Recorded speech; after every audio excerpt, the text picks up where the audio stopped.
Magandang araw mga bata, isang aralin ang handog ko ngayon. Tayo na't umpisahan natin.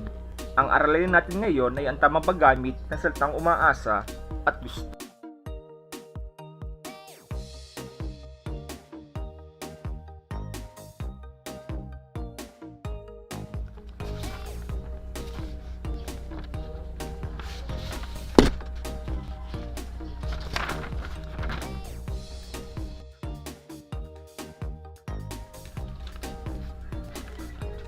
Ano bang gusto ninyong marating sa buhay o inaasahan niyong maging katayuan niyo sa buhay?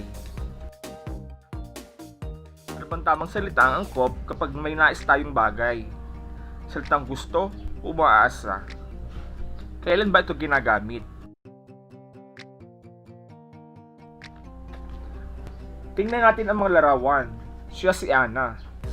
Manika ang nais niya matanggap sa kanyang kaarawan. Anong salita ang tamang gamitin? Umaasa o gusto? Ito naman si Roy. Pagkatapos niyang mag-aral, nais niyang matutularan ang kanyang ama na isang inhinyero. Anong salita ang dapat niyang gamitin? Umaasa o gusto? Diwata ng tuturo sa mga batang di marunong magbasa.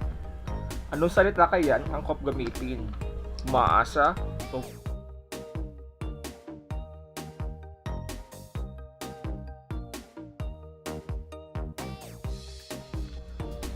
Ito naman si Tatay Lino. Nais niya na mabigyan ng malaking bahay ang kanyang pamilya.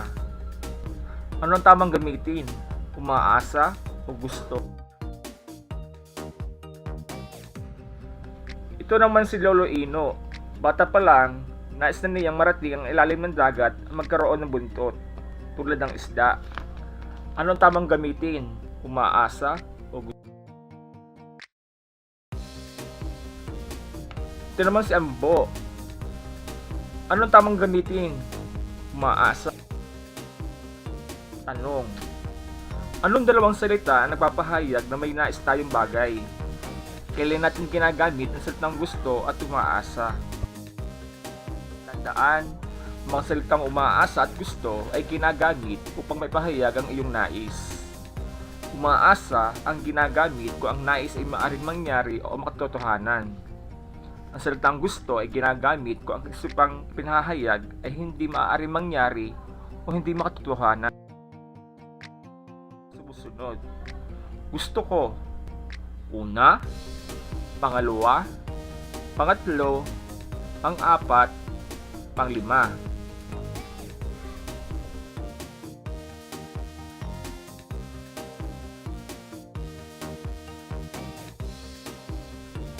Umaasa ako.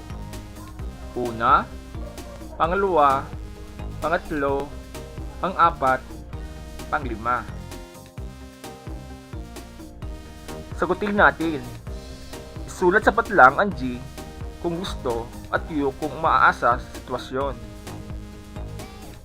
Number 1. Kapagtapos ng pag-aaral. Pangalawa, magkaroon ng magandang damit. Pangatlo, tumama sa loto.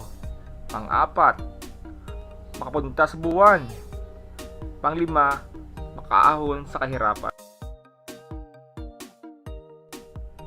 At bilang karagdagang gawain, gumupit ng mga larawan na nagpapahayag ng salitang angkop, gusto at umaasa. Gumawa na isang magandang pangungusap mula sa larawang ginupit mo. Ikapit ito sa iyong kwaderno.